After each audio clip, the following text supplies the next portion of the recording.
வணக்கம் நேயர்களே, புது புது அர்த்தங்கள் நிகழ்ச்சிக்கு உங்களை வரவேற்பதில் மகிழ்ச்சி. இன்றைய நிகழ்ச்சியின் சிறப்பு விருந்தினர்களாக விடுதலை சிறுத்தைகள் கட்சியின் திரு ரவிக்குமார் அவர்களும் பாரதிய ஜனதா கட்சியின் திரு ஸ்ரீனிவாசன் அவர்களும் பங்கேற்கின்றனர். வணக்கம். 5 மாநிலங்களில் ஆட்சி அமைக்கப் போவது யார்? இன்னைக்கு காலையில் 8 மணிக்கு வாக்கு எண்ணிக்கை தொடங்க இருக்கிறது. உத்தரப்பிரதேசம், பஞ்சாப், உத்தரகாண்ட், மணிப்பூர், கோவா 5 மாநில சட்டப்பேரவை தேர்தல் முடிவுகள் இன்னைக்கு பிற்பகலுக்குள்ள முழுமையா தெரிய வரும். தேசிய கட்சிகளான பாரதிய ஜனதாவும் காங்கிரசும் நாங்க தான் வெற்றி பெறுவோம் அப்படின்னு நம்பிக்கை வெளிப்படுத்தியிருக்காங்க. ஏறக்குறைய 19 கோடி வாக்காளர்களுடைய மனநிலை இன்னைக்கு தெரிஞ்சிருக்கும். நிறைய அரசியல் காரணிகள் இருக்கு, அதை பத்தி நம்ம பேச போறோம். இன்றைக்கு வெளிவரக்கூடிய இந்த முடிவுகள், 5 மாநில தேர்தல் முடிவுகள் குறித்த உங்க பார்வை திரு ரவிக்குமார். வந்திருக்கிற கருத்து கணிப்புகள், அந்த கருத்து கணிப்புகள்லாம் எந்த அளவுக்கு உண்மையாக போகுதுன்னு இன்னும் ஒரு சில மணி நேரங்களில் நம்ம பார்க்க போகிறோம். ஆனால் அந்த கருத்து கணிப்புகளின் அடிப்படையில் பார்த்தாலும், அதுக்கு முன்பு அங்கே இருந்த நிலவரங்களின் அடிப்படையில் பார்க்கும்போதும், இந்த 5 மாநிலம்னு சொன்னாலும் நம்ம மணிப்பூரையும் உத்தரகாண்டையும் கோவாவையும் உத்தரப்பிரதேசத்துக்கு இணையாக ஒரு மாநிலமாக வைத்து பார்க்க முடியாது. ஏன்னா ரொம்ப சின்ன சின்ன மாநிலங்கள் அவங்க எல்லாம். இப்போ நமக்கு இந்திய அரசியலில் மிகவும் அதிகமாக ஆவலோடு எதிர்பார்க்கப்படுகிற ஒரு தேர்தல் முடிவு உத்தரப்பிரதேச தேர்தல் முடிவு தான்.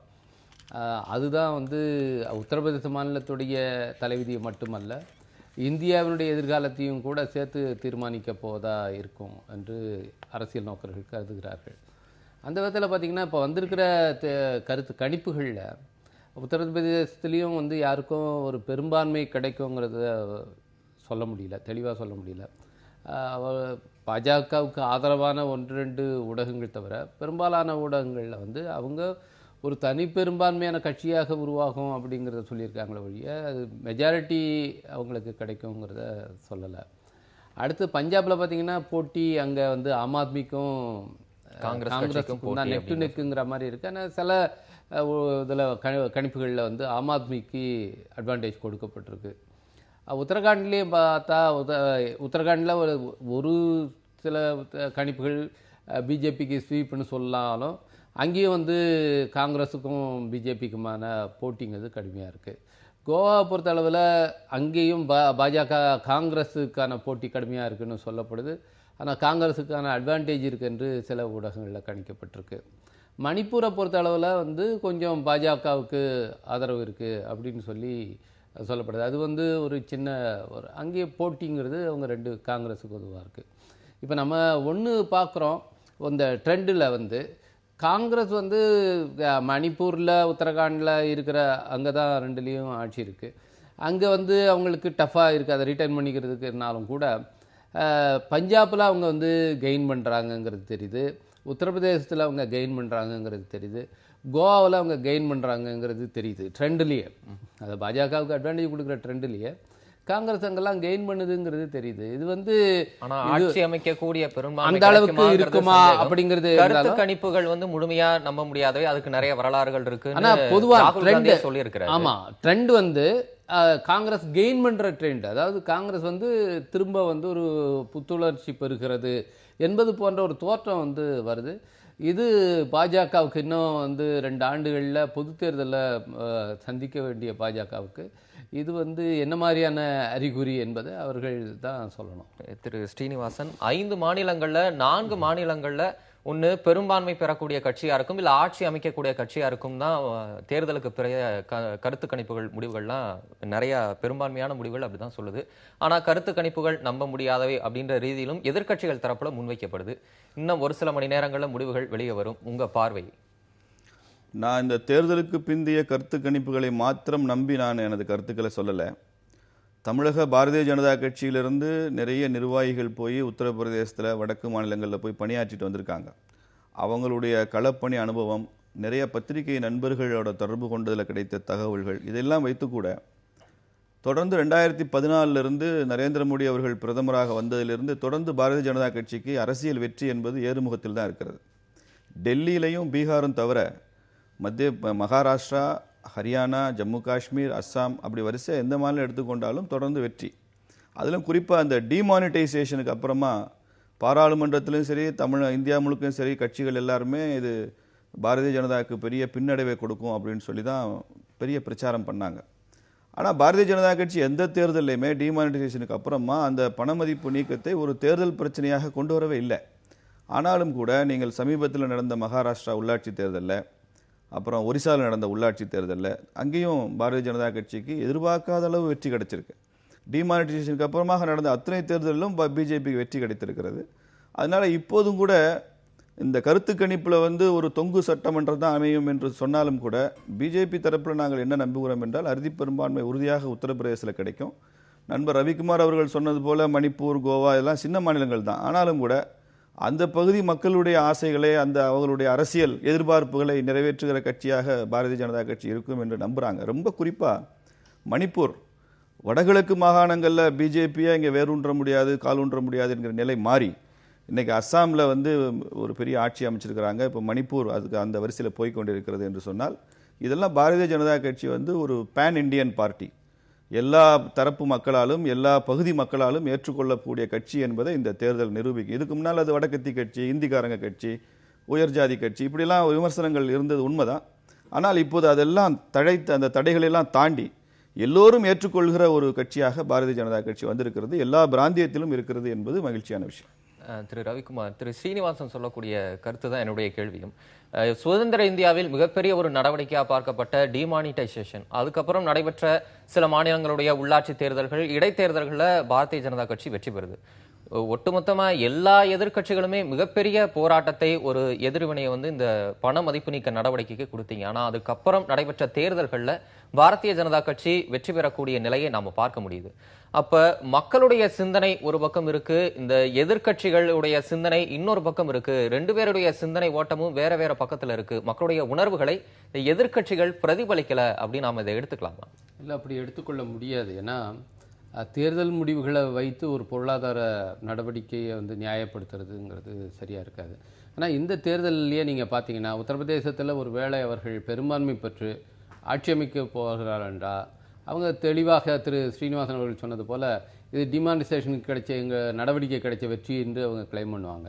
ஆனால் அவர்கள் ஆட்சி அமைக்க முடியாத நிலை ஏற்பட்டால் டிமானிட்டைசேஷனுக்கு கிடைத்த தோல்வி என்று அவர்கள் சொல்ல மாட்டார்கள்.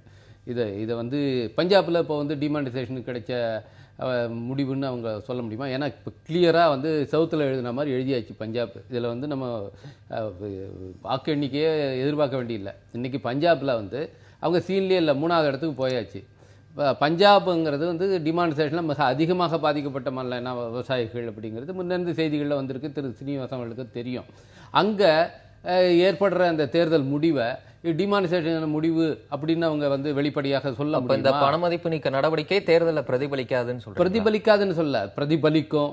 அது வெவ்வேறு தளங்கள்ல அதுக்கான பிரதிபலிப்பு இருக்கும். இல்ல, மக்களுடைய பிரதிபலிப்புங்கிறது தேர்தல், அதாவது எந்த வழியில அவங்க இல்ல, தேர்தல் வெற்றி தோல்விங்கிறத வச்சு மட்டுமே, அதாவது 1% ஓட்டு டிஃபரன்ஸ் தான். இப்போ உங்களுக்கு பஞ்சாப்லேயோ அல்லது நீங்கள் உத்தரகாண்ட்லேயோ எடுத்துட்டிங்கன்னா 2 பேருக்குமான டிஃபரன்ஸ் 1% தான் இருக்குது, காங்கிரஸுக்கும் உங்களுக்கும். அப்போது 1% ஓட்டுங்கிறது சீட்டாக மாறும்போது அது வெற்றி தோல்வியாக மாறிவிடுது நம்முடைய எலக்ட்ரல் சிஸ்டத்தில். அதனாலேயே இவங்களுக்கு 32% ஓட்டு போட்டவங்க டிமானிட்டைசேஷனை எதுக்குறாங்க அப்படிங்கிறத கணக்கிலே எடுத்துக்காமல் 33% ஓட்டு போட்டாங்க. அதனால் டிமானிட்டைசேஷனை ஒட்டுமொத்த மாநிலமே ஆதரிக்குதுன்னு நம்ம சொல்லிட முடியாது. அதனால் நான் சொல்கிறேன், அப்போது டிமானிட்டைசேஷனுக்கான தாக்கம், அதனுடைய விளைவு எப்படி இருக்குங்கிறத பல்வேறு தளங்களில் பார்க்கணும். இன்றைக்கி தொடர்ந்து இப்போ இன்றைக்கி ஆர்பிஐயோடைய இது வருது. அவங்களே இந்த டிமானிட்டைசேஷனுடைய விளைவால் இன்றைக்கி பொருளாதார வளர்ச்சிங்கிறது தடைபட்டு இருக்கு, குறைஞ்சிருக்கு அப்படிங்கிறத ஏற்றுக்கொள்கிற நிலை இன்றைக்கி IMFலேருந்து எந்த நிறுவனம் போட்டாலும் இந்தியாவுடைய வளர்ச்சியை குறைஞ்சிருக்குங்கிறத சொல்கிறாங்க. அதனால் கோடிக்கணக்கானவர்கள் வேலை இழந்தது உண்மை. இன்னைக்கு கடுமையான கிராம பொருளாதாரம் கூட கடுமையான நெருக்கடியில் இருக்கு. ஆனா இதை வந்து இந்த 1% ஓட்டுல நம்ம வந்து தீர்மானிக்க முடியும். அதை தான் சொல்றேன் நான். திரு ஸ்ரீனிவாசன், 5 மாநில தேர்தல் முடிவுகள் இன்னைக்கு வரப்போது. ஒட்டுமொத்தமா பார்க்கும்போது ஒரு மாநிலத்தினுடைய தேர்தல், அங்க இருக்கக்கூடிய மக்கள் வாக்களிப்பது அப்படிங்கிறது அந்த உள்ளூர் மாநிலத்தினுடைய பிரச்சனைகளை கருத்தில் கொண்டும் அந்த கட்சியை கருத்தில் கொண்டும் தான் வாக்களிப்பாங்க. ஒட்டுமொத்தமா தேசிய அரசியலோட பிரதிபலிப்பு அந்த மாநில தேர்தலில் இருக்கும் நாம் எடுத்துக்க முடியாது. அந்த வகையில டிமானிட்டைசேஷன் அப்படி பார்க்க முடியாது அப்படின்னு திரு ரவிக்குமார் சொல்றாரு. இன்னொரு விஷயம், இன்னும் ஒரு 2 மாசத்துல வந்து பாரதிய ஜனதா கட்சி மத்தியில பொறுப்பேற்று 3 ஆண்டு நிறைவடைய போகுது. இந்த 3 ஆண்டுகளுடைய ஒரு மதிப்பீடா இந்த 5 மாநில தேர்தல் முடிவுகளை நம்ம பார்க்கலாம். ஏனென்று சொன்னால், தேர்தல் என்பதே மக்கள் இந்த ஆட்சியை பற்றி என்ன நினைக்கிறார்கள் என்பதற்கான வெளிப்பாடு தான் தேர்தல். மக்களுடைய கருத்தை அவங்க ஆணித்தரமாக சொல்வதற்கு கிடைத்திருக்கிற ஒரே வாய்ப்பு தேர்தலில் அவங்க வாக்களிக்கிறது தான். அதை வந்து நாம் எப்படி பார்க்கிறோம் என்பது தான் நம்ம அரசியல் சாமர்த்தியம் என்று நான் நினைக்கிறேன். ரவிக்குமார் அவர்கள் சொன்னது மாதிரி டிமானிட்டைசேஷனை பாரதிய ஜனதா கட்சி எந்த தேர்தலிலும் ஒரு தேர்தல் பிரச்சனையாக சொல்லலை. பிரதமர் மோடி அவர்களோ அமித்ஷா அவர்களோ இதை ஒரு தேர்தல் பிரச்சாரத்தில் கூட நாங்கள் டிமானிட்டைசேஷன் பண்ணியிருக்கிறோம் என்று எங்கேயும் சொல்லலை. ஏனென்றால் முழுக்க நான் அவருடன் ஒத்துக்கொள்கிறேன், இது பொருளாதாரம் சம்பந்தப்பட்ட பிரச்சனை. ஆனால் இந்த பொருளாதார பிரச்சனையை அரசியலாக்கியது எதிர்க்கட்சிகள் தான். இதை அரசியலாக மாற்றி பாராளுமன்றத்தை நடக்க விடாமல் செய்து முழுக்க பொருளாதார வல்லுநர்களால் பேசப்பட வேண்டிய விஷயத்தை நாம் அரசியல் ஆக்கியிருக்கிறோம். அதனால் அரசியலையும் பொருளாதாரத்தையும் முற்றிலும் வேறு தளங்களில் பார்க்க முடியாது என்று தான் நான் நினைக்கின்றேன். நீங்கள் கேட்டது போல இந்த 5 மாநில தேர்தல் முடிவுகள் என்பதை ஓரளவிற்கு இது இந்த மாநில அரசாங்கம் மத்திய அரசாங்கங்கள்லாம் எப்படி நடந்து கொண்டிருக்கிறது என்பதற்கான ஒரு மக்களுடைய அறிகுறியாக இதை பார்க்கலாம், எடுத்துக்கொள்ளலாம். ஆட்சியில் இருப்பவர்களுக்கு இதெல்லாம் ஒரு சமிகை தானே, அறிகுறி தானே. அதனால் அப்படி எடுத்துக்கொள்ள வாய்ப்பு இருக்கிறது. இதில் பெரும் வெற்றி பாரதிய ஜனதா கட்சிக்கு கிடைக்கும் போது இந்த 3 ஆண்டு கால மத்திய அரசாங்கம் என்பது, மத்திய ஆட்சி என்பது மக்கள் எதிர்பார்க்கும் வகையில், மக்களுடைய எதிர்பார்ப்புகளை பூர்த்தி செய்யும் வகையில் நடைபெற்றுக் கொண்டிருக்கிறது என்றுதான் எடுத்துக்கொள்ள முடியும். இந்த 3 ஆண்டுகள்ல மிகப்பெரிய சீர்திருத்த நடவடிக்கை நீங்க சொல்றது டிமானிட்டைசேஷன். பொருளாதாரத்துல இந்த பொருளாதார வல்லுநர்கள் தான் சொல்லணும் அப்படின்னு சொன்னீங்க. ஆனா இந்த பண மதிப்பு நீக்க நடவடிக்கையில பெரும்பான்மையா பாதிக்கப்பட்டது இந்த அடித்தட்டு மக்கள், நடுத்தர வர்க்க மக்கள் தான். பாதிப்புகள் இருக்கும்னு பாரதிய ஜனதா கட்சி தலைவர்களே ஒத்துக்கிட்டீங்க. இது உயிரிழப்பு வரைக்கும் கூட போன செய்திகளை எல்லாம் நம்ம பார்த்தோம் இல்லையா?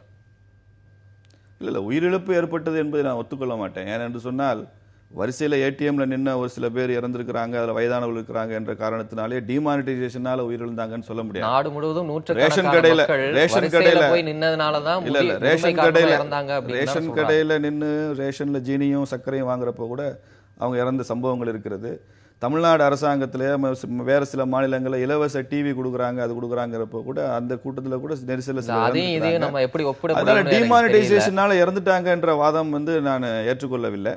ஆனால் இன்னொரு பக்கம் நான் என்ன சொல்கிறேன் என்று சொன்னால், இது முழுக்க பொருளாதார நடவடிக்கை தான், இது அரசியல் ரீதியான நடவடிக்கை இல்லை. இதனால ஒரு 50 நாட்களுக்கு ஒரு மக்களுக்கு கஷ்டம் ஏற்படும் என்பதை பிரதமர் டிமானிட்டைசேஷனை பற்றி அறிவிப்பு வெளியிடும் போதே அதையும் சேர்த்து அவர் சொன்னார். இன்னும் சொல்ல போனால் இந்த 50 நாட்களுக்கு இந்த தியாகத்தை மக்கள் செய்யணும், இதுக்கு அப்புறமா இந்த நாட்டில் பல மாற்றங்கள் ஏற்பட இருக்கு என்பதை சொன்னார். இப்போ இந்த ஜிடிபி பற்றின அந்த மதிப்பீட்டில் கூட பொருளாதாரம் வந்து அரசாங்கம் பயந்த மாதிரி ரொம்ப பின்தங்கி விடவில்லை. அது நல்லபடியாக அது 3வது இந்த குவார்ட்டரில் 7.1 அளவு போயிருக்கிறது என்பதையும் நிதி அமைச்சகத்தின் மூலமாக வெளியிட்டிருக்கிறார்கள். அதனால டிமானிட்டைசேஷனால பெரிய பாதிப்பு, எதிர்மறையான பாதிப்பு என்று எதுவும் இல்லை. இன்னும் வரக்கூடிய நாட்களில் இதனுடைய நல்ல விளைவுகளை நம்ம பார்க்க போறோம். திரு ரவிக்குமார், இன்னைக்கு இன்னும் ஒரு 2 மாதம் தான் இருக்கு. அதே கேள்விதான். 3 ஆண்டுகள் மோடி அரசு பதவி நிறைவடைகிறதுக்கு. இதை வந்து கடந்த இந்த 3 ஆண்டுகள் மத்திய அரசினுடைய செயல்பாடுகளுக்கு உண்டான ஒரு மதிப்பீடா இந்த பொதுத் தேர்வு முடிவுகளை நம்ம பார்க்கலாமா? அதை மதிப்பீடா பார்க்கறத விட இன்னும் அடுத்து வருகிற இந்த 2 ஆண்டுகள் எப்படி பிஜேபி இருக்க போகுது, என்ன மாதிரியான கொள்கைகளை கடைபிடிக்க போகுதுங்கிறதுக்கு இந்த தேர்தல் முடிவு வந்து ஒரு பாதையை தீர்மானிக்கும் அப்படின்னு நான் எதிர்பார்க்குறேன். ஒன்று, இந்த 2 ஆண்டுகளில், எதிர்வரும் 2 ஆண்டுகளில் மக்களுக்கு, அதாவது ப்ரோ புவர் அப்படின்ற மாதிரி ஏழை மக்களுக்கு பலனளிக்கிற ஒரு கவர்ச்சிவாத திட்டங்களை அவங்க அறிவித்து பாப்புலிசத்துக்கு போகிறாங்களா, அல்லது இன்னும் அதிகாரத்துவ நடவடிக்கைகளை எடுத்து இன்னும் வந்து நமக்கு அதை கொடுத்துருக்காங்க, இந்த மேண்டேட்டுங்கிறது அதிகாரத்துவத்துக்கான ஒரு மேண்டேட் அப்படின்னு நினச்சிட்டு அதிகாரத்துவ பாதையில் போகிறாங்களா அப்படிங்கிறத இந்த தேர்தல் முடிவுகள் வந்து தீர்மானிக்கும். எனக்கு என்னவோ வந்து இந்த தேர்தல் முடிவுகளுக்கு பிறகு திரு நரேந்திர மோடி அவர்களுடைய அந்த தலைமைங்கிறது வந்து முன்ன அளவுக்கு ஸ்ட்ராங்கானது இல்லை என்பது தான் இது வரப்போகுது. அது பாஜகக்குள்ளாரியே அதுக்கான குரல்கள் நிச்சயமாக ஒலிக்க தொடங்கும் அப்படின்னு நினைக்கிறேன். ஏன்னா இந்த தேர்தலுங்கிறது அவர் தான் ஸ்டேக் இன்னைக்கு. அவருடைய அந்த இமேஜ் வந்து இன்னைக்கு வந்து பணயமாக வைக்கப்பட்டிருக்கிறது. சரி, அதை எதை வச்சு நீங்க சொல்றீங்க மோடியினுடைய தலைமை வந்து இனி வந்து இதுபடாது, ஏன்னா பாரதிய ஜனதா கட்சிக்குள்ளேயே குரல் எழும்புது, நீங்க எந்த அடிப்படையில் எழும்பும்? ஏன்னா இந்த தேர்தலில் வந்து அவங்க எதிர்பார்த்த அளவுக்கு ஏன்னா 2014 பாராளுமன்ற தேர்தலோட வாக்கு சதவீதங்களை பார்த்தீங்கன்னா அங்க வந்து ஒரு பெரும்பாலான ஒரு லேண்ட்ஸ்லைடு விக்டரியை வந்து உத்தரப்பிரதேசத்தில் அவங்க அவங்களுக்கு கிடைக்கும். 71 அந்த அளவுக்கு வந்து அவங்களுக்கு மேண்டேட் கொடுக்கப்பட்டது. இன்னைக்கு அதை ரீடைன் பண்ண முடியல அப்படின்னு சொன்னால் அது மோடி அவர்களுடைய அந்த இமேஜுக்கு வந்து சரிவு ஏற்பட்டிருக்கு என்பதை தான் வந்து எடுத்துக்கொள்வார்கள். அப்பொழுது பாரதிய ஜனதா கட்சிக்குள்ளாரே இருக்கிற விமர்சனங்கள், இப்போ வந்து உள்ளடங்கி இருக்கிற அந்த விமர்சனங்கள்லாம் இனிமேல் ஓங்கி ஒலிக்க வரலாம். அந்த நேரத்தில் அவங்க ஒரு பாப்புலிசத்தை நோக்கி போறதுக்கான வாய்ப்பு அதிகம்னு நினைக்கிறேன். திரு ஸ்ரீனிவாசன், பிரதமர் மோடிக்கு எதிராக பாரதிய ஜனதா கட்சிக்குள்ளேயே வந்து குரல்கள் எழும்பும். ஏற்கனவே எல்கே அத்வானி, முரளி மனோகர் ஜோஷி இவர்களுக்கும் பிரதமர் மோடிக்கும் வந்து கருத்து வேறுபாடுகள் இருக்கு அப்படின்ற ஒரு கருத்து பொதுவாகவே முன்வைக்கப்படுது. இப்ப திரு ரவிக்குமார் ஒரு குற்றச்சாட்டு வைக்கிறாரு, பாரதிய ஜனதாக்குள்ளேயே மோடிக்கு எதிராக குரல்கள் எழும்பும் அப்படின்னு. நீங்க என்ன நினைக்கிறீங்க? நான் அதை மறுக்கிறேன். ஏனென்று சொன்னால், இப்போ நண்பர் ரவிக்குமார் அவர்கள் என்ன நினைக்கிறார் என்று சொன்னால், ஒருவேளை பாரதிய ஜனதா கட்சிக்கு எதிர்பார்க்கிற அளவு வெற்றி கிடைக்காவிட்டால் இந்த மாதிரி மோடி மேல விமர்சனம் வரும் என்று அவர் ஒருவேளை கருதலாம். வெற்றி கிடைத்து விட்டால் அதற்கான வாய்ப்பு இல்லை. முதல் தரப்பு எனது விவாதம். ரெண்டாவது, ஒருவேளை எதிர்க்கட்சிகள் விருப்பப்படுவது போல பெரிய அளவு வெற்றி கிடைக்காமல் இருந்தால் கூட இது போன்ற தோல்வியை சந்தித்த முதல் பிரதமர் நரேந்திர மோடி இல்லையே. ஏற்கனவே இந்திரா காந்தி அம்மையார் பலமுறை தோற்றுக்கிறாங்க, அவங்களுடைய தேர்தலே செல்லாது என்று வந்திருக்கிறது. நெருக்கடி நிலைக்கு அப்புறம் தோற்றுக்கிறாங்க. விபி சிங் தோற்று போயிருக்கிறார், நரசிம்மராவ் தோற்று போயிருக்கிறார். அப்போ ராஜீவ்காந்திக்கு அந்த மாதிரி நிலைமை ஏற்பட்டது. ராஜீவ்காந்தி தோற்றதுக்கு அப்புறம் திரும்ப 91 அவர் ஆட்சிக்கு வந்து விடுவார் என்ற நிலைமை இருந்தது. அதனால நாட்டிற்கும் சரி கட்சிக்கும் சரி ஒரு வலுவான தலைமை தேவைப்படுகிறது. அப்படிப்பட்ட தலைமையை கொடுக்கிற இடத்துல நரேந்திர மோடி இருக்கும்போது ஒரு சின்ன தேர்தல் வெற்றிக்காகவும் தோல்விக்காகவும் அந்த தலைவர் மேல விமர்சனம் வரும், அவர் மேல கருத்து வேறுபாடு வரும், அதனால அவருடைய தலைமைக்கு ஒரு ஆபத்து வரும் என்கிற மாதிரிலாம் நான் அரசியலை நான் அப்படி புரிந்து கொள்ளவில்லை. நிச்சயமாக நரேந்திர மோடி தலைமை அரசியல் வெற்றி தோல்விகளை தாண்டி இந்த தேசத்திற்கு தேவையான தலைமை, ரொம்ப வலிமையான ஒரு தலைமையாக அது தொடரும் என்பதுதான் எனது பார்வை. நான் ஏன் அதை சொல்லனா, குறிப்பா பாரதிய ஜனதா கட்சிங்கிறது பல்வேறு பெரிய தலைவர்கள் உள்ள ஒரு கட்சி. ஆனால் என்ன, திரு நரேந்திர மோடி அவர்கள் வந்ததுக்கு பிறகு அந்த தலைவர்கள் எல்லாருமே கொஞ்சம் கொஞ்சமாக வந்து டம்மியாக்கப்பட்டு இவர் மட்டுமே முன்னிறுத்தப்பட்டார். அது இன்னைக்கு உதாரணமாக அருண்ஜேட்லியுடைய பொருளாதார நடவடிக்கைகள், அவங்களுடைய கொள்கைகளை, நிதியமைச்சராக அவருடைய பர்ஃபார்மன்ஸை வந்து கடுமையாக அருண்ஷோரி போன்றவர்களோ சுப்பிரமணிய சாமி போன்றவர்களோ விமர்சித்து கொண்டிருக்கிறார்கள். அதுபோல வந்து திரு நரேந்திர மோடி அவர்களுடைய அந்த அணுகுமுறைக்கான விமர்சனங்களும் ஒரு கம்மிய குரலில் இருந்துட்டு இருக்கு. அது ஏன்னா பல தலைவர்கள் அங்கே இருக்கிறாங்க, ஆக்டிவாக இருக்கக்கூடிய நிலையில் அதுக்கான பாசிபிலிட்டி இருக்குங்கிறத மட்டும் தான் சொல்றேனே தவிர வேற அவர் மேலான அது தனிப்பட்ட இதுவாக நான் சொல்லலை. சரி, திரு ரவிக்குமார், இடைவேளைக்கு முன்பா இந்த வலுவான தலைமை, இந்த தலைமை அதை பத்தி பேசணும். இந்த டிமானிட்டைசேஷனா இருக்கட்டும், இந்த கடந்த 3 ஆண்டுகள்ல மத்திய அரசு எடுத்த முடிவுகள்ல வந்து எதிர்க்கட்சிகள் நிறைய வந்து எதிர்வினை ஆற்றிருக்கிறீங்க, நிறைய விமர்சனம் பண்ணியிருக்கிறீங்க. ஆனாலும் தொடர்ச்சியா வந்து பாரதிய ஜனதா கட்சி பல மாநிலங்கள்ல இடைத்தேர்தல்கள்ல, உள்ளாட்சி தேர்தல்களில் வெற்றி பெற்ற செய்திகளையும் நாம பார்க்க முடியுது. இந்த தலைமை அப்படின்னு நம்ம வரும்போது TINA factor, there is no alternative. வலுவான தலைமை, எதிர் தலைமை இல்லாததுனால தான் பாரதிய ஜனதா கட்சி தொடர் வெற்றியை பெற்றுட்டு இருக்கு அப்படின்னு ஒரு விமர்சனம், ஒரு கருத்து வைக்கப்படுது. இதுக்கு உங்க பார்வை? அது ஓரளவுக்கு உண்மைதான். உதாரணத்துக்கு இப்போ காங்கிரஸுங்கிற அப்படின்ற கட்சி, இப்போ திரு சோனியா காந்தி அவர்கள் இந்த தேர்தல் முடிவு வர்றப்போ கூட அவங்க வெளிநாட்டுக்கு சிகிச்சைக்காக போயிருக்காங்க.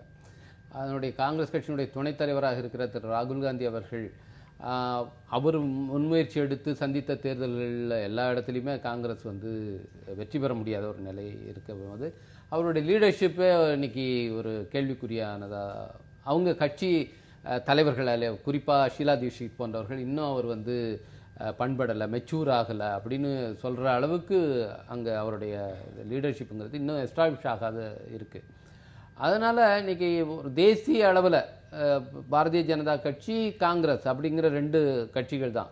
அப்போ காங்கிரஸ் கட்சி இது மாதிரியான ஒரு நிலையில் இருக்கிறதுனால, ரொம்ப பலவீனமான நிலையில் இருக்கிறதுனால அவங்க வந்து எந்த பிரச்சனைகள்லாம் கையில் எடுத்து இன்னும் வலுவாக வந்து போராடி இருக்கணுமோ அல்லது பிரச்சாரத்தை மேற்கொண்டிருக்கணுமோ அது எல்லாத்தையும் அவங்க வந்து தவற விட்டுக்கிட்டே இருக்காங்க தொடர்ச்சியாக. திரு ராகுல் காந்தி அவர்களுடைய தலைமையுடைய இது வந்து அதனால தான் கேள்விக்குறியாகுது. எனவே அந்த காரணத்தினால பாஜக வந்து இன்னைக்கு ஒரு அன்அப்போஸ்ட் இதில் வந்து அவங்க கண்டினியூ பண்ணியிருக்காங்க. டிஃபேக்டோவாக அவங்களுடைய வெற்றி அமைந்து கொண்டு இருக்கிறது அப்படின்னா. ஆனால் அதை தாண்டி இன்னைக்கு அந்த ட்ரெண்ட் வந்து இதுவாகுது. அதை தவிர்க்க முடியாமல் வந்து ஒரு ரீஎமர்ஜென்ஸ் வந்து காங்கிரஸுக்கு வந்து நடக்குது. பஞ்சாப்லேயா இருக்கட்டும், அல்லது கோவாலேயா இருக்கட்டும், அல்லது உத்தரப்பிரதேசத்தில் அவர் அகிலேஷோட போட்ட அந்த ஒப்பந்தத்தினால ஆகட்டும், இன்றைக்கி வந்து திருப்பி வந்து அதுக்கு ஒரு துளுக்க ஆரம்பிக்குது காங்கிரஸுங்கிறது. அப்போ அது இந்த அடுத்த 2 வருஷத்துலக்கான ஒரு ட்ரெண்டாக இது வந்து பார்க்கறதுக்கு வாய்ப்பு இருக்குது. அதை தான் நான் சொல்ல வரேன். திரு ஸ்ரீனிவாசன் இதை விமர்சனமாகவே கூட சொல்கிறாங்க.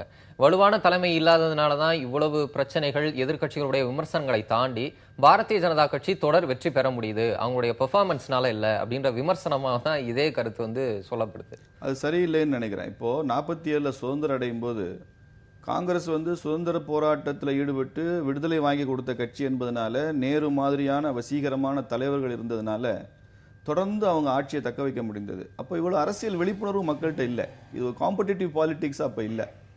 77 தான், அது கூட ஜெயபிரகாஷ் நாராயண் அவருடைய முயற்சியில் பல கட்சிகள் ஒன்று சேர்ந்து ஜனதா அப்படிங்கிற காங்கிரஸுக்கு ஒரு மாற்று 30 வருஷம் ஆச்சு காங்கிரஸுக்கு ஒரு மாற்று உருவாவதற்கு. அந்த பரிசோதனை கூட 1980 2.5 வருஷத்திலேயே அந்த பரிசோதனை என்பது நீர்த்து போய்விட்டது. திரும்ப 1984 தான் பாரதிய ஜனதா கட்சி ஆரம்பிக்கப்படுகிறது. அதற்கப்புறம் தொடர்ந்து தேர்தல்களில் 2 சீட் இருந்தது. 89 நான் 80 இடங்களை நாம் வெற்றி பெற்றோம். அதற்கப்புறம் 91, 96 வரிசையாக பாரதிய ஜனதா கட்சிக்கு ஏறுமுகம்தான். ஒரு இண்டிஜினியஸ் அல்லது ஹோமோஜினியஸ் ஒரு கட்சியாக பாரதிய ஜனதா கட்சி 1980களுக்கு அப்புறம் 1980 ஜனசங்கமாக இருந்த கட்சி ஜனதா கட்சியாக பாரதிய ஜனதா கட்சியாக வந்த பிறகு இந்த ஒரு 35 ஆண்டுகள் 37 ஆண்டுகளில் தொடர்ந்து ஏறுமுகத்தில் தான் இருக்கு. சில இடங்களில் சில மாநிலங்களில் அரசியல் ரீதியாக வெற்றி தோல்விகள் இருந்திருக்கலாம். அதனால் காங்கிரஸில் வலிமை இழந்து போனதுனால, தலைவர் இல்லாதனால இது வந்ததுன்னு சொல்ல முடியாது. ராஜீவ்காந்தி இருந்த காலத்தில், வலிமையான தலைவர் இருந்த காலத்திலே கூட 85க்கும் மேற்பட்ட எம்பிக்கள் பாரதிய ஜனதா கட்சிக்கு கிடைச்சிருக்காங்க. பல மாநிலங்களில் பாரதிய ஜனதா கட்சி ஆட்சியில் இருந்திருக்கிறது. இன்னைக்கு உலகத்திலே மிகப்பெரிய கட்சியாக, சீனாவுடைய கம்யூனிஸ்ட் கட்சிக்கு இணையாக பேசப்படக்கூடிய கட்சியாக பாரதிய ஜனதா கட்சி வலுப்பெற்றிருக்கிறது. இதுக்கு காரணம் காங்கிரஸுடைய பலவீனம் நினைக்கல. பாரதிய ஜனதா கட்சி it grows on its own strength. Thiru Srinivasan, இந்த 5 மாநில தேர்தல்களை நம்ம பார்க்கும்போது உத்தரப்பிரதேசத்துல வந்து பாரதிய ஜனதா கட்சி நிறுத்தியிருக்கக்கூடிய வேட்பாளர்கள்ல வந்து ஒருத்தர் கூட முஸ்லீம் இல்லை. பிரதமர் மோடி எந்த பகுதிக்கு போனாலும் இஸ்லாமியர்கள் மேல வெறுப்புணர்ச்சி இருக்குன்ற விமர்சனங்களை கடந்து அவர் வைக்கக்கூடிய பார்வை அப்படிங்கிறது, இஸ்லாமியர்கள் சகோதரர்கள் சுதந்திரத்துக்காக நிறைய தியாகம் பண்ணியிருக்காங்க, அவர்கள் தியாகிகள், அவங்களை நாம போற்றணும், அவங்களை நாம நல்லா வழி நடத்தணும் அப்படின்னு அவங்கள நல்லா அரவணைத்து பேசக்கூடிய கருத்துக்களை தான் நம்ம பார்க்க முடியுது. இப்படி மத்தியில ஆட்சி பொறுப்புல இருக்கக்கூடிய பாரதிய ஜனதா கட்சி, இஸ்லாமியர்களோட இணைந்து சகோதரத்துவத்தோட இருக்கணும் சொல்லக்கூடிய பாரதிய ஜனதா கட்சி, உத்தரப்பிரதேசத்துல நிறுத்தியிருக்கக்கூடிய வேட்பாளர்கள்ல ஒருவர் கூட இஸ்லாமிய வேட்பாளர் இல்ல. அங்க ஏறக்குறைய 20% பேர் இஸ்லாமிய வாக்காளர்கள். இதுக்கு உங்க பதில்? நான் அப்படி பார்க்கல. ஏன்னா தேர்தல் வெற்றி என்பது ரொம்ப முக்கியம். தேர்தலில் நான் இந்த சமுதாயத்தை சார்ந்தவங்க நிறுத்துறேன், முஸ்லீம்களை நிறுத்துறேன், கிறிஸ்தவ நிறுத்துறேன்னு சொல்லி நான் என்னை செக்குலராக காண்பித்துக் கொள்வதற்காக நான் தேர்தலில் ரிஸ்க் எடுக்க முடியாது. அது கூட இப்போ கருத்து கணிப்பு பார்க்குறோம், நெக் டு நெக் ரேஸ் தான் போய்கிட்டு இருக்கு. அதனால பாரதிய ஜனதா கட்சி ஜாதியவோ மதத்தையோ முன்னிலைப்படுத்தலை. அங்கே எந்த வேட்பாளர் வெற்றி, இன்னும் சொல்ல போனால் பாரதிய ஜனதா கட்சியிலே பல ஆண்டுகள் பணிபுரிந்த பல முக்கியமான பிரமுகர்களுக்கு, தலைவர்களுக்கு கூட இந்த தடவை சீட்டு கிடைக்கலன்றது தான் கட்சிக்குள்ளேயே கூட சின்ன சின்ன ஆதங்கங்கள் இருக்கு. தேர்தல் வெற்றியை மட்டுமே வைத்துக்கொண்டு பாரதிய ஜனதா கட்சியினுடைய கொள்கைகளை நடைமுறைப்படுத்துகிற, ஏற்றுக்கொள்கிற வேட்பாளர்கள் யாராக இருந்தாலும் அவர்களை வந்து தேர்தல் டிசைடிங் ஃபேக்டர் சொன்னீங்க. இஸ்லாமியர்களே அங்க டிசைடிங் ஃபேக்டரா இருக்காங்க. இன்னொரு செய்திகளும் வருது, பாரதிய ஜனதாவோட தேசிய தலைவர்கள் வந்து இஸ்லாமிய வேட்பாளர்களை நிறுத்தணும் விருப்பப்பட்டாலும் அங்க இருக்கக்கூடிய மாநில பாரதிய ஜனதா தலைமை வந்து அதை தடுக்குது, வேண்டாம் அப்படின்னு ஒரு பிரிவினைவாதத்தை தூண்டுறாங்க செய்திகள் வருது. வதந்தியா இருக்கலாம். தேசிய அளவில் எங்ககிட்ட நிறைய முஸ்லீம் தலைவர்கள் இருக்காங்க. இதுக்கு முன்னால சிக்கந்தர் பக்த் ரொம்ப வருஷம் இருந்தாரு, இப்போ முக்தர் அப்பாஸ் நக்வி இருக்கிறாரு, அதுபோல நிறைய முஸ்லீம் தலைவர்கள் இருக்கிறாங்க. பாரதிய ஜனதா கட்சியில் சிறுபான்மையினர் பிரிவு இருக்கு. அந்த சிறுபான்மையினர் பிரிவில் நிறைய முஸ்லீம்கள், கிறிஸ்தவர்கள், தமிழ்நாட்டிலே நிறைய முஸ்லீம் கிறிஸ்தவர்கள் சிறுபான்மையினர் பிரிவில் இணைந்து பணியாற்றி கொண்டிருக்கிறார்கள். அதனால பாரதிய ஜனதா கட்சி மத ரீதியில் யாரையும் பாரபட்சம் பார்க்கிறது என்கிற வாதத்தை நான் ஏற்றுக்கொள்ளவில்லை. தேர்தலில் ஊபியை பொறுத்த மட்டுக்கும் வின்னபிலிட்டி தான் அது ஃபர்ஸ்ட் கிரைட்டீரியா, ஜாதியோ மதமோ இல்லை. யார் வெற்றி பெறுவாங்களோ சீட்டு கொடுத்துருக்காங்க. இல்லை, அந்த தேர்தலில் மட்டும் இல்லை. இப்போ உதாரணத்துக்கு நீட் நுழைவுத் தேர்வில் மாநில மொழிகளில் எழுதணும், தமிழில் எழுதணும்னு நம்ம கோரிக்கை விடுத்தோம். தமிழில் எழுதுறதுக்கு சிபிஎஸ்சி போர்டு வந்து அங்கீகாரம் கொடுத்துருக்காங்க, அனுமதி கொடுத்துருக்காங்க. ஆனால் உருது மொழியில் எழுதுறதுக்கு அனுமதிக்கப்பட வேண்டும் என்று உச்சநீதிமன்றத்தில் வழக்கு தொடுத்து நேற்றைய தினம் வந்து அதுக்காக மத்திய அரசு அபிடவிட் தாக்கல் செய்யும் போது உருது மொழியில் வந்து நாங்கள் எழுத அதுக்கான ஏற்பாடுகளை செய்ய முடியாது என்று நேற்று மத்திய அரசு அபிடவிட் தாக்கல் பண்ணியிருக்கு. இதெல்லாம் வந்து பார்க்கும்போது ஒரு விதமான பாகுபாடு வந்து காட்டப்படுகிறது இந்த அரசாங்கத்தால் என்ற அந்த குற்றச்சாட்டு வலுப்பெற்று கொண்டே வருகிறது. நான் கடந்த காலத்தில் நடைபெற்ற வகுப்புவாத மோதல்களையோ அதில் இவங்களுடைய அணுகுமுறை என்னவாக இருந்தது, இவங்களுடைய பங்களிப்பு என்னவாக இருந்தது என்பதை பற்றி கூட நான் சொல்ல விரும்பவில்லை. ஆனால் பொதுவாக வகுப்புவாதத்தை வந்து தன்னுடைய அரசியல் லாபத்துக்கு பயன்படுத்துகிற அல்லது தன்னுடைய அரசியல் கொள்கைகளுக்கான அடித்தளமாக வைத்துக் கொள்கிற போக்குங்கிறது தொடர்ந்து பாஜகவால் முன்னெடுக்கப்படுகிறது என்ற விமர்சனம் கொஞ்சம் கொஞ்சமாக வலுப்பட்டுக்கிட்டே தான் வரும். திரு ஸ்ரீனிவாசன் இன்னொரு விஷயம் சொன்னார், டிசைடிங் ஃபேக்டர் எங்களுக்கு வந்து வெற்றி தான் முக்கியம் அப்படின்னு. அதை வைத்து நாம் பார்க்கும்போது இன்னொரு ஒரு விஷயத்தையும் நாம் பார்க்க முடியுது. இப்போ கிழக்கு உத்தரப்பிரதேசத்தில் பகுஜன் சமாஜ் வந்து நல்லா செல்வாக்கா இருக்கக்கூடிய பகுதிகளாக அறியப்படுது. அதே மாதிரி மேற்கு பக்கம் பார்க்கும்போது பாரதிய ஜனதா கட்சி கொஞ்சம் செல்வாக்காகவும், மற்ற இந்த பிற்படுத்தப்பட்டோர் மத்தியில் வந்து சமாஜ்வாதி கட்சி வந்து கொஞ்சம் செல்வாக்கா இருக்கக்கூடிய அந்த நிலையும் நம்ம பார்த்து வரோம். அந்த வரலாறுகள், அந்த வாக்கு சதவீதம் அதுதான் நம்ம உணர்த்துது. இன்னமும் ஜாதி ரீதியாக தான் அந்த பகுதி மக்கள் வந்து இல்லை இந்த மாதிரி ஒரு சில பிரிவுகளின் அடிப்படையில தான் வந்து வெற்றி தோல்வி வந்து நிர்ணயிக்கப்படுது, தீர்மானிக்கப்படுதுன்னு சொல்றாங்கல்ல. தெளிவா உத்தரப்பிரதேசத்தில் முழுக்க அந்த ஓட் ஷேரிங்கிறதுங்கிறது கம்யூனலாக தான் இருக்கிறது. சமாஜ்வாதி கட்சியுடைய அடித்தளம் வாக்கு மத ரீதியாகவுமே வந்து அங்க வாக்கு வங்கி இருக்கு அப்படின்னு சொல்றாங்க. மத ரீதியாக வாக்கு வங்கியை மாற்றி அமைப்பதற்கு பாரதிய ஜனதா கட்சி முற்படுது. ஆனால் அவர்களே கூட அவங்களுடைய வாக்கு வங்கி என்பது சாதியின் அடிப்படையில் தான் இருக்கு. அங்க முன்னேறிய வகுப்பினருடைய வாக்கு வங்கிங்கிறது பெரும்பாலும் பாரதிய ஜனதா கட்சியோடு இருக்கிறது. ஓபிசி என்கிற யாதவ சமூகத்தை சேர்ந்த வாக்கு வங்கிங்கிறது பெரும்பகுதியாக வந்து சமாஜ்வாதியோடு இருக்கு. அதுபோல் தலித் மக்களுடைய வாக்கு வங்கிங்கிறது முழுக்க பகுஜன் சமாஜ் கட்சியோடு இருக்குது. இது ரொம்ப தெளிவாக இருக்குது. ஜாதவ்ஸ் யாருக்கு ஓட்டு போடுறாங்க, யாதவ்ஸ் யாருக்கு ஓட்டு போடுறாங்க, மற்றும் பிராமின்ஸ் அண்ட் ஹையர் காஸ்ட் யாருக்கு ஓட்டு போடுறாங்கிறது ரொம்ப தெளிவாக இருக்குது. அங்கே வந்து என்ன அது தீர்மானிக்குதுன்னா இஸ்லாமியர்கள் வாக்கு தான். இஸ்லாமியர்கள் வாக்குங்கிறது யாரை நோக்கி நகருதோ அவங்க வந்து அங்கே ஒரு முக்கியத்துவம் பெறாங்க. உதாரணத்துக்கு இப்போ காங்கிரஸ் சமாஜ்வாதி கூட்டணி அமைந்ததுக்கு பிறகு இந்த இது வந்து வெற்றி பெறும் அப்படின்னு சொல்லிட்டு அவங்க வந்து ஒரு ஸ்ட்ராட்டஜிக் ஓட்டிங்க்கு வந்து இஸ்லாமியர்கள் அங்கே தள்ளப்படுகிறார்கள். அப்போ அவங்க வந்து இந்த அணியை வரவேற்கிற அவங்க ஆதரிக்கிறதுக்குன்னு முடிவெடுக்கும் போது இப்போ அவங்களுடைய அந்த ஓட்டிங் பேட்டர்னை எக்ஸிட் போல்லையும் பார்க்கும்போது பெரும்பகுதி இஸ்லாமியர்கள் வாக்குகள் வந்து காங்கிரஸ் சமாஜ்வாதி கூட்டணிக்கு போயிருக்குங்கிறத நம்ம பார்க்க முடியுது. திரு ஸ்ரீனிவாசன், வகுப்புவாத அடிப்படையில் தான் பாரதிய ஜனதாவுடைய கொள்கைகளே இருக்கு, அதை நோக்கி தான் வந்து அவங்க அரசியல் பயணத்தை வந்து தொடர்றாங்க அப்படின்னு. இப்போ நீட் தேர்வு விவகாரத்திலையும் பாரதிய ஜனதா இதே மாதிரியான ஒரு நிலைப்பாடு தான் எடுக்குதுன்னு இன்னொரு குற்றச்சாட்டை நம்ம பார்க்கும்போது, இந்த ஒவ்வொரு கட்டத்திலையுமே உத்தரப்பிரதேசத்துல தேர்தல் நடக்கும்போது பாரதிய ஜனதா கட்சி ராமர் கோயில் விவகாரத்தை வந்து ரொம்ப பெரிய அளவுக்கு பேசுறாங்க. சட்டத்திற்கு உட்பட்டு நாங்க வந்து கோயிலை கட்டுவோம் அப்படின்னு சொன்னாலும் தேர்தல் நேரத்துக்கு முன்பாக தான் இந்த குரல் அதிக அளவுல பாரதிய ஜனதா கட்சியில இருந்து எழும்புது. இப்பயும் அதே மாதிரியான ஒரு சூழல் தான் உத்தரப்பிரதேச தேர்தலுக்கும் தேர்தல் பிரச்சாரத்தின் போதும் பயன்படுத்தப்பட்டிருக்கு அப்படின்னு ஒரு குற்றச்சாட்டு. அதுல என்ன தவறு? 1989 பாலாம்பூர்ல நடந்த பாரதிய ஜனதா கட்சியினுடைய தேசிய செயற்குழு கூட்டத்தில் ராமர் கோயில் கட்டுவதை பாரதிய ஜனதா கட்சி ஆதரிக்கிறது என்று அதிகாரப்பூர்வமா தீர்மானம் நிறைவேற்றியிருக்கிறோம். தீர்மானம் தவறுங்கிறத விட தேர்தல் நேரத்தில் மட்டும்தான் நீங்க பயன்படுத்துறீங்க சொல்றேன் கேளுங்க. அதுக்கப்புறம் 92 எல்லாம் என்ன நடந்தது என்பதெல்லாம் வரலாற்று நிகழ்வுகள். இப்போ ஒவ்வொரு தேர்தலையும் மக்களை சந்திக்கிறப்போ இந்த ராமர் கோயில் பிரச்சனையில பாரதிய ஜனதா கட்சியுடைய நிலை என்ன என்பதை நாம மக்களுக்கு சொல்ல வேண்டிய அவசியம் இருக்கா இல்லையா? இப்போ ராமர் கோயில் கட்டுவோம் என்று சொன்னா நீங்க தேர்தலில் பாரதிய ஜனதா கட்சி அதை சொல்லிக் கொண்டே இருக்கிறதுன்னு சொல்லுவீங்க. அதை பாரதிய ஜனதா கட்சி சொல்லவில்லை என்று சொன்னால் பத்திரிகைகள் என்ன சொல்ல போறாங்க? ராமர் கோயில் கட்டுறேன்னு சொல்லி இவங்க முன்னாலெல்லாம் உத்தரவாதம் கொடுத்தாங்க, இப்போ அதை பற்றி பேசுவதே இல்லை என்று சொல்வார்கள். பாரதிய ஜனதா கட்சி இஸ் கமிட்டட் பார்ட்டி. ராமர் கோயில் கட்டுவதில் ஒரு தீர்மானமாக இருக்கிற கட்சி அது. ஆனால் அது சட்டத்திற்கு உட்பட்ட முறையில் அல்லது சம்பந்தப்பட்ட சமூகங்கள் பேச்சுவார்த்தையின் அடிப்படையில் ஒரு உடன்பாடு எட்டப்பட்டு தான் நடக்கும் என்பதுதான் பாரதிய ஜனதா கட்சியினுடைய நிலை. நிச்சயமா அது நடந்து கொண்டிருக்கிறது. ஏற்கனவே அலகாபாத் கோர்ட்ல தீர்ப்பு வந்தது. இப்ப அது அப்பீலுக்காக உச்சநீதிமன்றத்தில் வழக்கு நிலுவையில் இருக்கிறது. இதற்கு இடையில பேச்சுவார்த்தைக்கு சம்பந்தப்பட்ட சமுதாயங்கள் ஒன்றிணைந்து பேசும்போது ஒரு முடிவு எட்டப்பட்டால் நீதிமன்றத்திலிருந்து கூட அதை ஏற்றுக்கொள்ளக்கூடிய நிலைமை உருவாகலாம், தெரியாது எனக்கு. ஆனால் நிச்சயமாக அது கட்டப்படும். It is matter of time. காலம் கணியணும். ஏன்னா இது ஒரு எமோஷனல் இஷ்யூ. நாடு முழுக்க, உலகம் முழுக்க இது ஒரு தாக்கத்தை உருவாக்க போகிற ஒரு விஷயம்.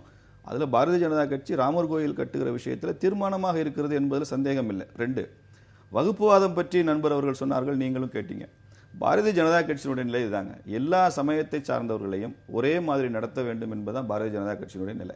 செக்குலரிசம் என்பது நமது நாட்டில் எப்படி தவறாக புரிந்து கொள்ளப்பட்டிருக்கிறது என்றால், ஒவ்வொரு மதத்திற்கும் ஒரு மாதிரியான நிலைப்பாடு எடுத்தால் அது செக்குலரிசம் என்றும், எல்லா மதத்தையும் ஒரே மாதிரி நடத்துங்கள் என்று சொன்னால் அதை வகுப்புவாதம் என்றும் பார்க்கிற வினோதமான ஒரு அரசியல் விமர்சனம் இந்த நாட்டில் தான் இருக்கு, வேற எந்த நாட்டில் இல்லை. அதை பாரதிய ஜனதா கட்சி இது போலி மதசார்பின்மை என்று சொல்கிறது. அதை எதிர்க்கட்சிகள் ஏற்றுக்கொள்ளாமல் இது ஒரு விவாத களமாக இது நடந்து கொண்டுதான் இருக்கிறது. பிஜேபி மத அடிப்படையில், இறை நம்பிக்கை அடிப்படையில் யாரையும் பாரபட்சம் பார்க்காது. எல்லோருக்கும் அவரவர் மதத்தை பின்பற்றுகிற உரிமை, வழிபாட்டு உரிமை இருக்கிறது என்பதை ஏற்றுக்கொள்கிற ஒரே கட்சி பிஜேபி தான். உங்க பதில்? இல்லை, அவங்க கொள்கையை அவர் சொல்றாரு. இப்போ அந்த கொள்கையை சொல்வதற்கு அவர்களுக்கு உரிமை இருக்கு. ஆனால் பொதுவாக ஒரு பெரும்பான்மை மதத்தின் அடிப்படையில் பெரும்பான்மையாக மக்கள் இருக்கிற இடத்துல, மத சிறுபான்மையினர் வாழ்கிற ஒரு இடத்துல நாங்கள் எல்லாம் ஒன்றா தான் பார்க்குறோம் அப்படின்னு சொல்லி, இப்போ நீங்களே கேட்டீங்க, அவங்க ஒரு வேட்பாளராக கூட அவர்கள் நிறுத்தப்படவில்லை என்பது. இப்போ இதை நாங்கள் சமமாக பார்க்குறோம் என்பதற்கான எந்த இதையும் நம்ம சொல்ல முடியாது. அதே மாதிரி நீங்கள் இந்தியா முழுவதுக்கும் நாங்கள் சமமாக பார்க்குறோம், எல்லா மொழியும் சமமாக பார்க்குறோம், அதனால் நீங்கள் எல்லோரும் ஹிந்தி படிச்சிங்க என்று சொல்வது போலத்தான், எல்லாரையும் நீங்கள் சமஸ்கிருதம் படித்து கொள்ளுங்கள் என்று சொல்வது போலத்தான் இன்றைக்கு எல்லா சமூகத்தினரையும் நாங்கள் பார்க்குறோம் அப்படின்னு சொல்கிறது. இந்த பெரும்பான்மைவாதத்துடைய ஒரு பொதுவான அணுகுமுறை இப்படி தான் இருக்கும். நாங்கள் எல்லாரையும் ஒன்றா பார்க்குறோம் அப்படின்னு சொல்லி, அதன் மூலம் என்னன்னா, யாரெல்லாம் சிறுபான்மையாக இருக்கிறார்களோ, அது மொழிவாரிய சிறுபான்மையினர் இருக்கலாம், மதவாரியாக சிறுபான்மையாக இருக்கலாம், அவர்களுடைய உரிமைகளை மறுப்பதற்காக சொல்லப்படுகிற ஒரு. ஆனால் என்ன, இன்னைக்கு இருக்கிற நம்ம இந்தியா பாராளுமன்ற அரசியல் ஆட்சி என்று வந்துவிட்டால் நமக்கு நம்முடைய கான்செப்ட், நம்முடைய கொள்கை, நம்முடைய கோட்பாடுகள் அதுக்கு உதவாது. அதை வைத்து நம்ம ஆட்சி நடத்த முடியாது. அதை ஆட்சி நடத்துவதற்கு நமக்கு இருக்கிற ஒரே விஷயம் அரசியலமைப்பு சட்டம் என்கிற அந்த டாக்குமெண்ட் தான். அந்த டாக்குமெண்ட்டில் நீங்கள் என்ன சொல்லியிருக்கோ அதை நீங்கள் ஒத்துக்கொள்கிறீர்களா இல்லையா, அதில் சிறுபான்மையினருக்கான உரிமைகள் கொடுக்கப்பட்டிருக்கு, அதை நீங்கள் மதிப்பீங்களா, அதை காப்பாற்றுவீங்களா இல்லையா என்று தான் கேள்வி. அதை இவர்கள் என்ன செய்கிறார்கள், இன்னைக்கு முழுக்க முழுக்க தொடர்ந்து அரசியலமைப்பு சட்டத்தினுடைய அந்த காப்புக்கூறுகள் எல்லாமே நீர்த்து போக வைக்கப்படுகின்றன. இந்த அரசாங்கத்துடைய தாக்குதல் என்பது பொருளாதாரத்திலோ சமூகத்திலோ இருக்கிறத விட அரசியலமைப்பு சட்டத்தின் மீதான தாக்குதலாக இருக்கிறது என்பதுதான் நம்முடைய முக்கியமான குற்றச்சாட்டாக இருக்கு. இன்னும் பேச வேண்டியிருக்கு. இந்த தேர்தல் முடிவுகள் எப்படி எதிரொலிக்க போகுது அப்படின்னு நம்ம பேசலாம். திரு ஸ்ரீனிவாசன், உத்தரப்பிரதேச தேர்தல் முடிவுகளை பத்தி நிறைய பேசிட்டோம். 4 மாநிலம் இருக்கு, கோவா, மணிப்பூர், உத்தரகாண்ட், பஞ்சாப். பஞ்சாப் அதே மாதிரி உத்தரப்பிரதேசம் மாதிரியே பரவலா அந்த தேர்தல் மாநில முடிவுகள் எல்லாராலையும் எதிர்பார்க்கப்படுது. பஞ்சாபோடைய இந்த எக்ஸிட் போல் கணக்கிலே பாரதிய ஜனதா கட்சி பெருசா ஜெயிக்கும் அப்படின்ற ஒரு கருத்தை நம்ம பார்க்க முடியறதில்ல. நாடு முழுவதுமே பாரதிய ஜனதா கட்சி மத்திய அரசுக்கு ஆதரவு இருக்கு, மோடி அலை இன்னமும் இருக்கு அப்படின்னு பாரதிய ஜனதா கட்சி தலைவர்கள் சொல்ற நேரத்துல முக்கிய மாநிலமான பஞ்சாப்ல பாரதிய ஜனதா கட்சிக்கு ஒரு வலுவான அடித்தளம் இல்லை, ஜெயிக்க முடியாது அப்படின்ற கருத்து கணிப்புகள் தான் வெளிவருது. அது ஓரளவு உண்மைதான். ஏன்னா பாரதிய ஜனதா கட்சியை பொறுத்த வரைக்கும் நாம பஞ்சாப்ல ஜூனியர் பார்ட்னர்ஸ் தான். அகாலிதளம் தான் பெரிய கட்சி. 7 எம்எல்ஏக்கள் தான் பாரதிய ஜனதா கட்சிக்கு இருக்கிறாங்க. அதுல ஒருத்தர் 2 பேரும் அமைச்சராக இருக்கிறாங்க. அதனால அதுவும் அந்த அகாலிதளம் பாரதிய ஜனதா கட்சி கூட்டணி என்பது கடந்த 10 ஆண்டுகளாக ஆட்சியில் இருக்கு. 2 டேர்ம் அவங்க ஆட்சியில் இருக்கிறக்கூடிய கட்சி. அதனால கொஞ்சம் மக்களுடைய அதிருப்தி இருக்கத்தான் செய்யும். அதில் அகாலிதளம் பாரதிய ஜனதா கட்சி மாதிரி தன்னை ஒரு நேர்மையாளராக ஆட்சி செய்வதற்கான முயற்சிகள் எடுத்த மாதிரி தெரியல. நிறைய அந்த கட்சி மேல, அவங்களுடைய ஆட்சி முறை மேல விமர்சனங்கள் இருக்கு என்பதை நாங்கள் ஏற்றுக்கொள்கிறோம். அதனால பஞ்சாப்ல பிஜேபிக்கு கிடைக்கிற வெற்றியோ தோல்வியோ அதை பற்றி கட்சி பரிசீலித்து உரிய முடிவு எடுக்கும். 2வது விஷயம், காங்கிரஸும் வேண்டாம், இந்த அகாலிதளமும் வேண்டாம் என்று நினைக்கிற ஒரு போக்கு அங்கே வந்திருக்கிறதுனால தான் பஞ்சாப்ல நாம பார்க்குறோம் ஆம் ஆத்மி கட்சிக்கான ஒரு பெரிய இது தெரியுது. ஏன்னா அகாலிகளுடைய தோல்வியில வெற்றியடைய வேண்டிய கட்சி காங்கிரஸ் தான். அதுதானே இத்தனை ஆண்டு காலமாக ஒரு மரபா இருந்து வருகிறது. ஆனாலும் இந்த கருத்து கணிப்பு முடிவுகள்ல வந்து காங்கிரஸ் கட்சிக்கும் ஆம் ஆத்மிக்கும் இழுபறி இருக்கு. ஒரு சில கருத்து கணிப்புகள் காங்கிரஸ் கட்சிக்கு கூடுதல் இடம் கிடைக்கும்னு சொல்லியிருக்கிறாங்க. ஆனா ஏன் அது முழு பயனும் ஏன் காங்கிரஸுக்கு கிடைக்காம ஆம் ஆத்மிக்கு போகுது என்பதை பற்றி காங்கிரஸ் தான் ஆத்ம பரிசோதனை செய்து கொள்ளணும்.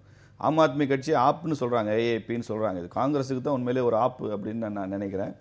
ரெண்டாவது, பஞ்சாப் மக்களை பொறுத்த மட்டுக்கும் அவங்களுடைய மனநிலை, புதிதாக ஒரு அரசியல் சக்தி எழுந்தால் அதை ஏன் நாம் ஆதரித்து பார்க்கக்கூடாது, அதை டெஸ்ட் பண்ணி பார்க்கக்கூடாதுன்ற எண்ணம் பஞ்சாப் மக்களுடைய இயற்கையாக இருக்கிறது. சிம்ரஞ்சித் சிங் மான் அப்படின்னு ஒரு 20-30 ஆண்டுகளுக்கு முன்னால் ஒரு தலைவர் அங்கே ஒரு கட்சியை உருவாக்கும் போது பரவலாக வாக்கு சதவிகிதம் நிறைய தொகுதிகளில் வெற்றி பெற்றாங்க. அது ஒரு பெரிய அரசியல் சக்தியாக பஞ்சாபில் பார்க்கப்பட்டது. ஆனால் இப்போ அந்த மான் ஃபேக்டர் அங்கே இல்லை. அது மாதிரி ஆம் ஆத்மியே புதிய ஒரு அரசியல் சக்தியாக எழுச்சியாக அதை ஏன் மக்கள் பரீட்சித்து பார்க்க வேண்டும் என்கிற ஆசை இந்த மக்களுக்கு வந்திருக்கிறது என்று தான் நான் பார்க்குறேன். ஆம் ஆத்மி ஃபேக்டர் இது நம்ம நாட்டில் ரொம்ப நாள் நிலைத்து நிற்காது என்பதுதான் எனது அரசியல் கணிப்பு. திரு ரவிக்குமார், ஆம் ஆத்மியை பொறுத்த அளவில் அங்கே பஞ்சாபில் வந்து அது குறிப்பாக அவங்க டெல்லியில் எடுக்கிற சில நடவடிக்கைகள், சுகாதாரத்துறையில், கல்வியில், குறிப்பாக குடிதண்ணீர் பிரச்சனையை அவங்க ஹேண்டில் பண்ணுற முறை அங்கே ரொம்ப அவங்கள வந்து வசீகரிச்சிருக்கு அப்படின்னு தகவல்கள் சொல்லப்படுது. இது தாண்டி இப்போது பஞ்சாபுக்கும் தமிழ்நாட்டுக்கும் நிறைய சிமிலாரிட்டிஸை நம்ம பார்க்க முடியும். அங்கே வந்து விவசாயிகள் வந்து ரொம்ப ஸ்ட்ராங்காக இருக்கிற ஒரு விவசாயத்தை நம்பி இருக்கிற மக்கள். அவங்க என்ன இருக்காங்கன்னா, இந்த டிமானிசேஷனால் ரொம்ப கடுமையாக பாதிக்கப்பட்ட ஒரு பிரிவு விவசாய பிரிவு. குறிப்பாக பஞ்சாப் வந்து இன்னும் கொஞ்சம் ரிச் ஃபார்மர்ஸ் கூட இருக்கிற ஒரு பணக்கார விவசாயிகள், அந்த விவசாய முறையை ஒரு நவீன விவசாய முறைகளை பயன்படுத்துகிறவர்கள், அவங்க வந்து ரொம்ப கடுமையாக பாதிக்கப்பட்டிருக்காங்க. இன்றைக்கி அவங்க அந்த பாதிப்புங்கிறது யார் இதை கவுண்டர் பண்ணுறது அப்படின்னு பார்க்கும்போது, திரு கெஜ்ரிவாலுடைய அந்த சேலஞ்ச் இருக்குது பாருங்கள். நரேந்திர மோடி அவர்களை வந்து நேரடியாகவே வந்து சவாலுக்கு அழைப்பது, நேரடியாக அவருக்கு வந்து ஒரு விமர்சனங்களை வைப்பது போன்ற அந்த அணுகுமுறையும் கூட அவர்களுக்கு வந்து அவங்கள ஈர்த்திருக்கு. அந்த முறையில் அவர் சரியாக அங்கே இருக்கிற பிரச்சனைகளை வந்து கணக்கெடுத்துக்கார். குறிப்பாக வந்து ஆம் ஆத்மியோடைய அந்த பகுதி வாரியாக தேர்தல் அறிக்கைகளை வெளியிடுவது, ஒட்டுமொத்த மாநிலத்துக்கு இல்லாமல் ஒவ்வொரு செக்டாருக்காக வரும்போது அதெல்லாம் அவங்கள வந்து அட்ராக்ட் பண்ணியிருக்கு. இன்றைக்கி வந்து இப்போ ஆம் ஆத்மி அங்கே வந்து விரிவுபடுத்துறதுங்கிறது நம்ம ரொம்ப கவனமாக பார்க்க வேண்டியிருக்கிறது. ஒரு தேசிய அளவில் வந்து ஒரு புதிய ஒரு சக்தியாக அது உருவாகுதா அப்படிங்கிறத நம்ம கவனித்து பொறுத்திருந்து பார்க்கலாம். 19 கோடி வாக்காளர்கள், 15% வாக்காளர் பெருமக்களுடைய முடிவு, மன ஓட்டம் என்ன இருக்கு இன்னும் கொஞ்ச நேரத்தில் தெரிஞ்சிடும். நிகழ்ச்சியில் வந்து பங்கேற்ற உங்கள் இருவருக்கும் நன்றி. நன்றி, வணக்கம். மீண்டும் சந்திப்போம் நேயர்களே. நன்றி, வணக்கம்.